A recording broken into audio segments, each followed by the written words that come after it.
Hey guys, welcome back to another DIY video. Today we will be doing some budget-friendly Easter DIYs celebrating the true meaning of Easter.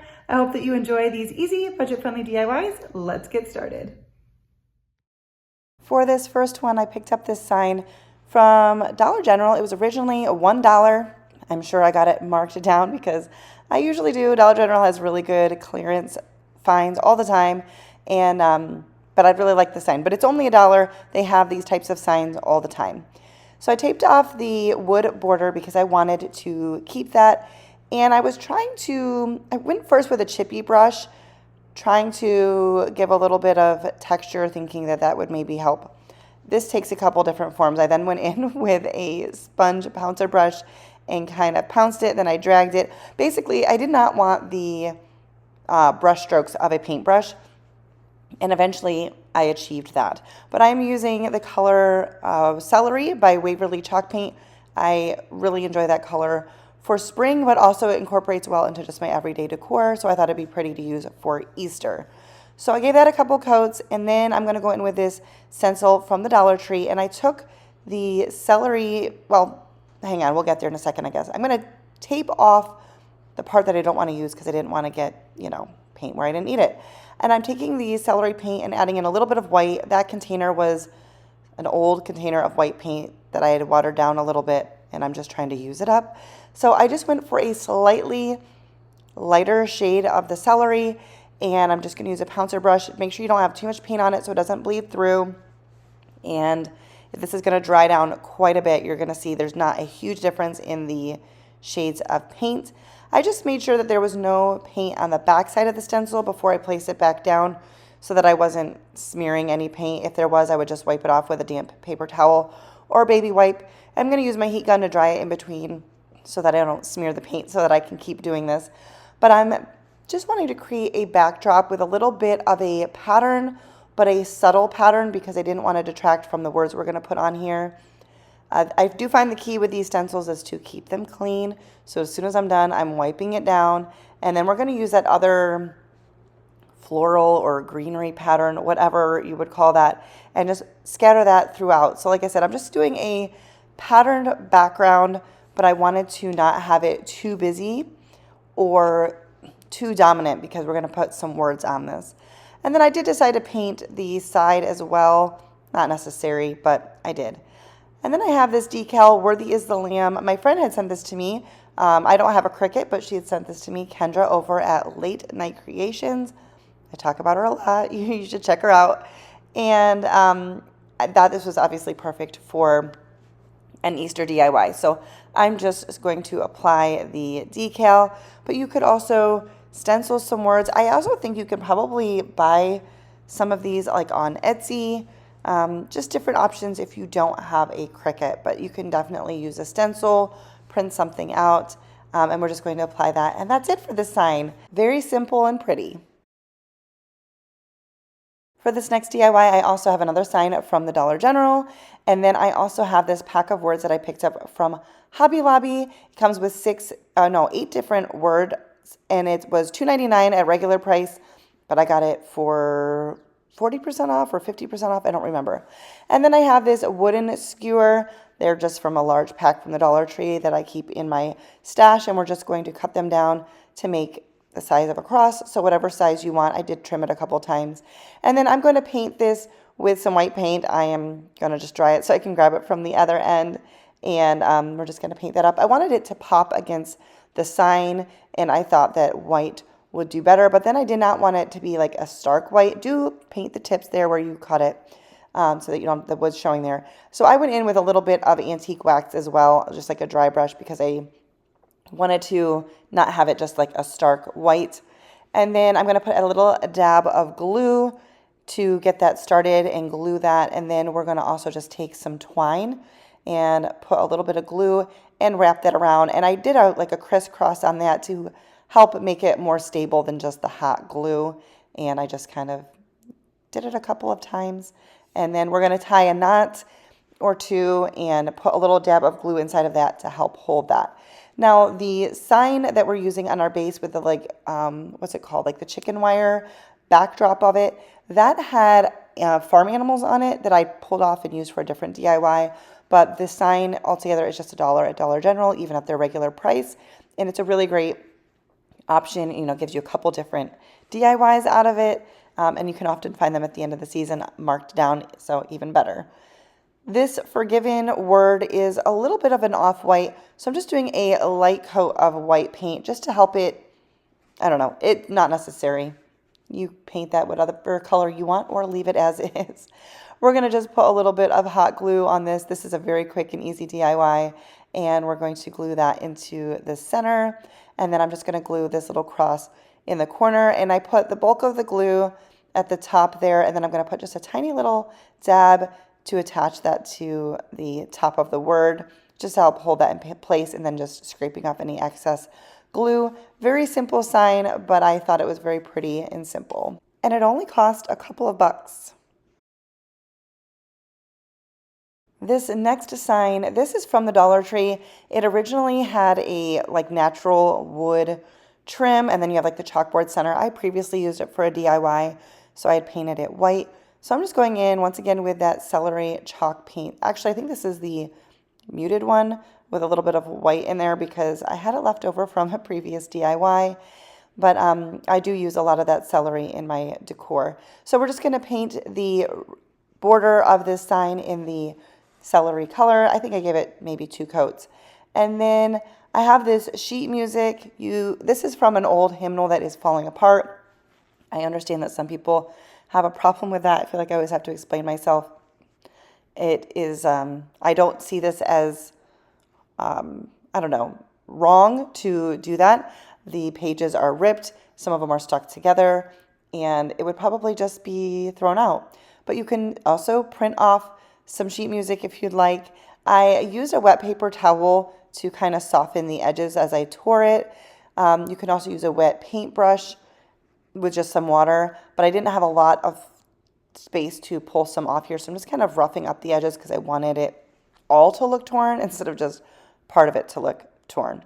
You can leave crisp, clean edges if you like, but I wanted a little bit more of the torn edges, plus like I said, one of the edges was already torn. And then I decided there would be a little bit of the edges peeking in, so I did go across this and put a couple coats of the chalk paint on the edges just so that it would all blend in well. And then I have these letters. They are a cardboard sticker. I believe they are from the Dollar Tree, and they were originally black, and I painted them white at some point, and I'm painting them celery. And then I took this Risen word from the pack from Hobby Lobby, and I'm painting this in the celery as well. I just wanted it to pop out more from the sheet music, and I thought that the white would blend in too much. And you're going to see we're going to actually change this up a little bit, but I wanted to take you along for the process. So I'm taking a little file. I wasn't recording, so I'm just showing you what I did, and sanded that off a little bit. I wanted them to look a little more worn, and then I also did that to the edge of the frame. And then I'm taking some antique wax, and we're doing a dry brush. We're going to do that around the edge of the frame. Not a whole lot here, just a little bit, but I just didn't want it to be like a crisp green, crisp white. I wanted it to just look a little bit more distressed and worn, and I'm going to put a little bit on the background here too. And then I'm going to go in a little bit heavier on the edge of the paper. Once again, just trying to help it stand out. And I just enjoy that rough farmhouse rustic look. If you don't like that, you can omit some of these steps. But and then I wanted to go across the top of the page a little bit. Then I was like, you know what? I need to crumple this up and make it look older. And then when you go across, again, very lightly with the antique wax, it kind of highlights the rough edges. We're going to flatten this out again here, but you will still see all of the creases in the paper from where we crumpled it. So I'm going to go in with a nice coat of Mod Podge on the background here, and I'm going to let that thoroughly dry because we are going to do the iron-on method. But in this, I placed the words on the paper and was like, it just isn't standing out enough. So I'm going to go around the edges of the words with the antique Waverly wax, or Waverly wax in the color antique, sorry. And I'm going to do that on all of the letters. And first I kind of just did the edges, but as I continued on, well, you're going to see here. We're going to iron on our paper. So I'm placing that, putting down some parchment paper, making sure that I hadn't shifted the paper at all so that it was still centered. And I'm using this handy dandy iron. This is from HTV Ront. You can also use your Cricut iron, but I don't have a Cricut. So when they offered to send this to me, I was thrilled. And this reactivates the Mod Podge and you get a nice smooth finish. Now, I couldn't quite get into all of the corners with the iron, so I'm just going to do a little bit of Mod Podge here on the edges to fully seal that down. So yes, ironing it on will flatten out the paper again, but like I said, you can still see the creases from where I had crinkled the page, which was the main purpose of crinkling it, just to make it look a little bit old and worn. And as I was laying out my words where I wanted them to look, I was like, no, this just blends in too much. It looks too similar to the border. So I went in again with a Waverly wax and I just did a heavier coat. So it doesn't fully look brown. You can still see the green, but you can just do this however you want, whatever looks good to you. Once I had the desired look, I'm going in with my hot glue gun and I'm just trying to put a thin amount because I didn't want it like creeping out from the edges. You could also use like a super glue gel or any glue adhesive that you have that just like it has like a finer tip. You could probably even use Mod Podge, but I was using my hot glue here. Just put it on the thicker portions of the word. We're going to put that down at the bottom and center that. But you can, of course, lay these words out however you want in whatever pattern or design looks good to you. This little crooked sharp tool, it's a Cricut tool, but it's like the Dollar Tree version, is very good at scraping out glue. I was just being very careful as to not tear the paper. So these little words are a sticker, but I wanted to add a little extra glue to help. I wasn't sure how sticky the sticker part would be, so I just put a dab of hot glue and then place each of those down. And that was all I did for this DIY. And you could also just use like a blank sign of any kind if you didn't have this particular frame, but it is on a little bit of an easel and has a little stand on it. So I love how this one came out. This next sign, it's from the Dollar Tree. It had a chalkboard center and the stand and the border were all just a natural wood. I had previously painted these, so I don't remember if I'm reusing this or if I had started a project and didn't finish it. But either way, I liked the bottom being white, so I left that. And I'm going to paint once again with the color Celery for the border of this.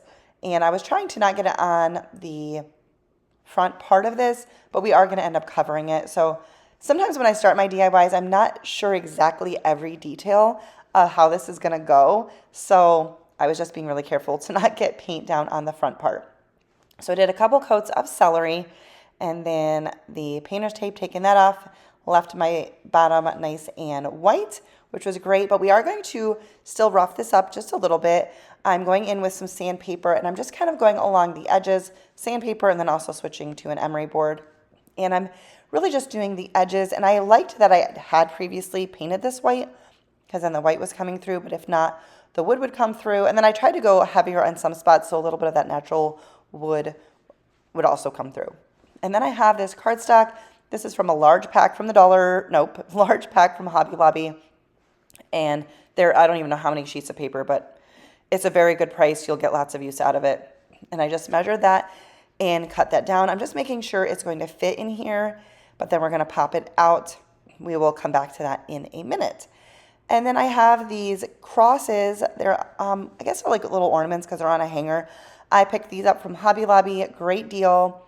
I'm doing several of these. We're only going to use one of these crosses in this DIY, but I was like, I'm probably going to need to fill in the hole for some future DIYs, so I did a couple of them. But I just took some lightweight spackling from the Dollar Tree. Mine is kind of old, so I mix in a tiny bit of water, and we're just going to fill in the hole on both sides. Let that dry. Once it's dry, just smooth it out, and you'll never know the hole was there.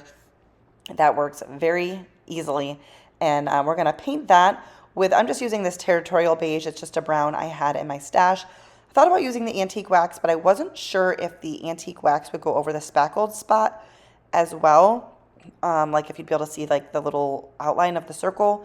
So I just went with this brown paint that I had on hand. I was careful to not get the edges because I liked the color of the edges of these pieces. of this piece, rather. I mean, there were many of them, but I'm only using one of them in this DIY. But once again, you know, do whatever colors you want, guys. You don't have to use my color palettes. This is just for inspiration. And then I'm just using a little bit of that paint to, once again, kind of age and distress this sign. Feel free to do this however you want, as much as you want. If yours started out with the wood base and you hadn't painted it, you could have stained it, however you want to do that. So we're going to go in with some Mod Podge to attach our paper. Now, I'm not doing the iron-on method here because the paper I'm using is a very thick cardstock, so it really is not prone to like wrinkling up and yeah, getting all wrinkled. I had put a little too much Mod Podge down, so I don't want to waste it. We're going to scrape that back into the bottle. And then because I'd gotten a little bit of it on the edge and I wanted to make sure that it all had the same finish, I'm just applying some Mod Podge to the front of the sign so that it all looked the same.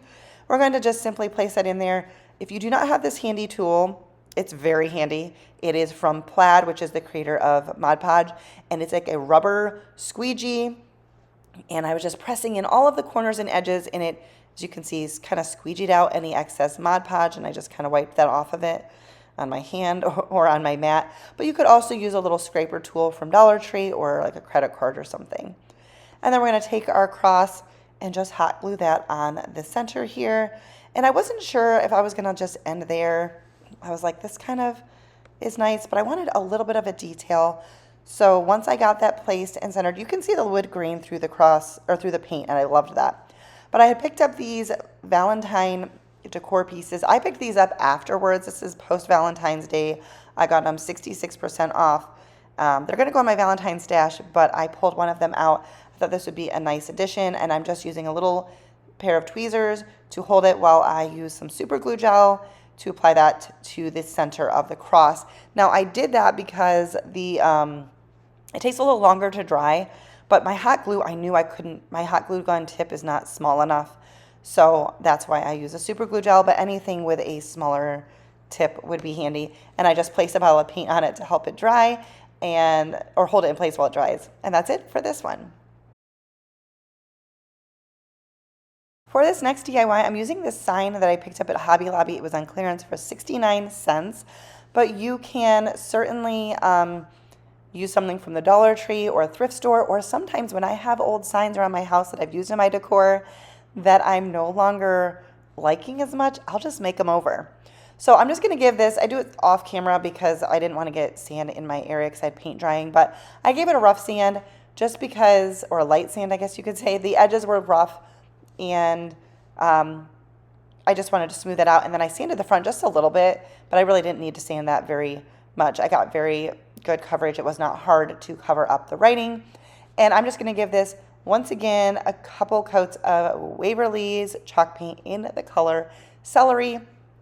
That's my theme. That's the colors I'm using, but do what you like. I did try to keep the paint off of the backside because I didn't want to paint that. And I saw this idea somewhere, but I did not have instructions on how to do this. So I'm going to just show you how I do it. We're going to hot glue some jute twine on the back, and we're going to make ourselves a cross. But I realized that I cut a couple of pieces to kind of feed through the middle here. You're going to see just a second. I'm going to all of a sudden remember that I need to do that. Come on, Leanne. I wasn't sure. Like I said, I just saw an image. I didn't see like instructions on how to do this. So we're going to do the crisscross. There we go.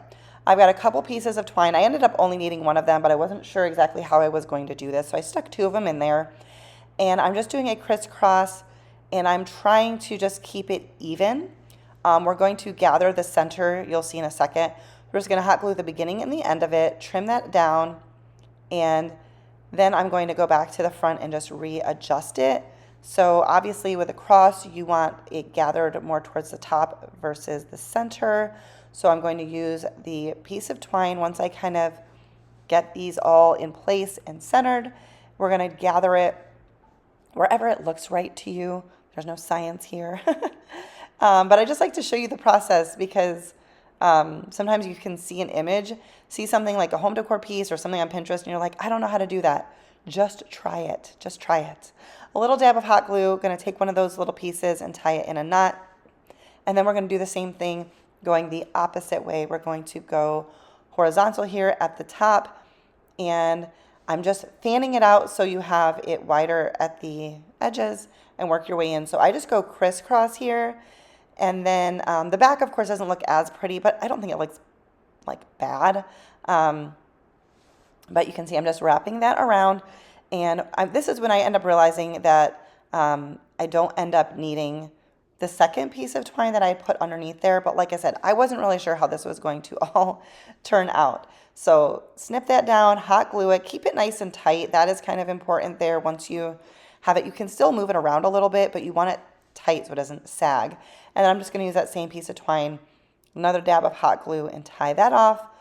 And then I was like, I didn't know if I was going to leave it there, but then I thought it'd be nice to add in the 3 nails representing the 3 nails used on the cross. And I just have a stash of I don't know, it's like a home kit. It's got fuses, nails, little things to hang things up with. And I just went in there and found a couple of 3 small nails, once again using a little bit of hot glue and using my scraper tool, a little hook to get off any excess glue. And then I just tied off that, but I put some glue underneath there because I didn't want to double knot it on top because I didn't want it to be too bulky. So I just used some hot glue to help secure that. And then I'm using my lighter to kind of get off some of the fuzzies. And that was kind of it. It also gives it a nice little rustic look on the twine, which I love that look. And that was it. That was it for this one. So let me know what you think about it. I was really pleased with this one as well. And I thought these all kind of came out well and worked well together in my decor since I went with the same color scheme through all of them. That's going to do it for today's video. If you liked it, don't forget to give it a big thumbs up. Also, if you are new here and you have not yet subscribed, please make sure to subscribe by clicking the subscribe button down below. Make sure your notification bell is turned to all. That will pop up after you subscribe, and you'll be notified when I post a future video. Thank you guys so much for watching, and I'll see you in the next one. Bye, guys.